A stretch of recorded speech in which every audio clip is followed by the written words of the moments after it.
जा रहे थे तो आकाशवाणी के वचन सुनकर कि देवकी का 8वां गर्भ तेरी मृत्यु का कारण बनेगा। अपनी बहन बहनोई को कारागार में डाल दिया। वासुदेव देवकी के 6 पुत्रों को एक एक कर कंस ने मार डाला। जब 7वें बच्चे के जन्म का समय नजदीक आया तो देवर्षि नारद जी वासुदेव और देवकी से मिलने पहुंचे और उनके दुख का कारण जानकर देवकी को हलछठी देवी के व्रत रखने की सलाह दी। देवकी ने नारद जी से हलछठी व्रत की महिमा व कथा पूछी तो नारद ने पुरातन कथा कहना प्रारंभ किया कि चंद्रवत नाम का एक राजा हुआ जिनको एक ही पुत्र था। राजा ने राहगीरों के लिए एक तालाब खुदवाया किंतु उसमें जल न रहा, सूख गया। राहगीर उस रास्ते गुजरते और सूखे तालाब को देखकर राजा को गाली देते थे। इस खबर को सुनकर राजा दुखित हुआ कि मैंने तालाब खुदवाया, मेरा धन व धर्म दोनों ही व्यर्थ गया। उसी रोज रात राजा को स्वप्न में वरुण देव ने दर्शन देकर कहा कि यदि तुम अपने पुत्र का बल तालाब में दोगे तो जल भर जाएगा। सुबह राजा ने स्वप्न में कही बात दरबार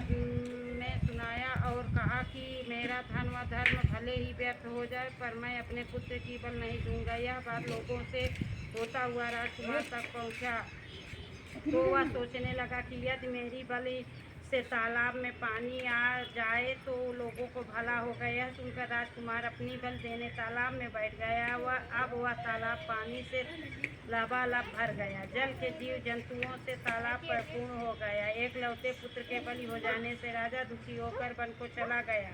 वहाँ 5 स्त्रियां व्रत कर रही थी जिसे देखकर राजा ने पूछा आप लोग कौन सा व्रत और क्यों कर रही हैं। पूछने पर स्त्रियों की संपूर्ण विधान बताई। उसे सुनकर राजा वापिस नगर को गया और अपनी रानी के साथ उस व्रत को किया। व्रत के प्रभाव से राजपुत्र तालाब से जीवित बाहर निकल आया। राजा परिवार सहित हलछठी माता के जयकार कर सुख पूर्वक निवास करने लगा।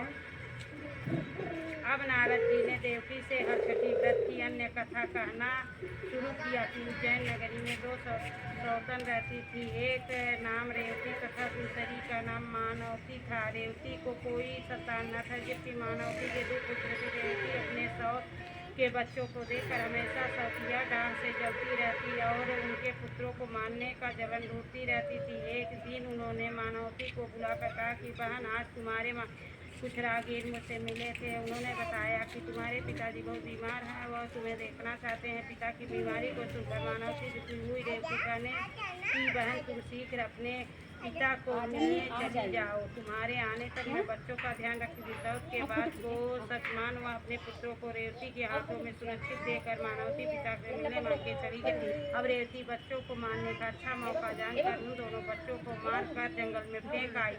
इधर मानवती जब मायके पहुंची तो पिता को स्वस्थ देकर पिता से अपनी सौत को कई बातों को कहा तो सब क्षोभ पूछती हुई। अब मानवती के पिता ने अनहोनी के संदेश से पुत्री को जाने को कहते हैं किंतु मानवती के माता ने कहा कि पुत्री को आज हलछठी माता का व्रत का दिन है, अतः तुम भी पुत्रों की दीर्घायु की कामना से यह व्रत कर आज के जगह कल चली जाना। माता की सलाह मानकर मानवती पुत्रों की स्वास्थ्य कामना से हलछठी माता का व्रत धारण कर दूसरे दिन अपने घर जाने को निकली। रास्ते में जंगल पड़ा और अपने बच्चों को खेलते देख उनसे पूछती है कि तुम लोग यहाँ कैसे पहुँचे। तो पुत्रों ने बताया कि आपके चले जाने पर हमारी दूसरी माता रेवती ने मार कर यहाँ फेंक दिया था कि तभी एक दूसरी स्त्री हमें फिर से जिंदा कर गई। जब मानवती को समझते देर न लगी कि यह सब माता हलछठी की कृपा से संभव है और माता की जयकार करती हुई घर को गई। नगर में मानवती के पुत्रों को पुनः जीवित देखकर और माता हलछठी की महिमा जान सभी स्त्रियाँ हलछठी व्रत करने लगी। लो फोटो पूरा पटा यह तो किस्सा पहले गांव में मेहररुए पूजा करे के बाद कहती रही है सब।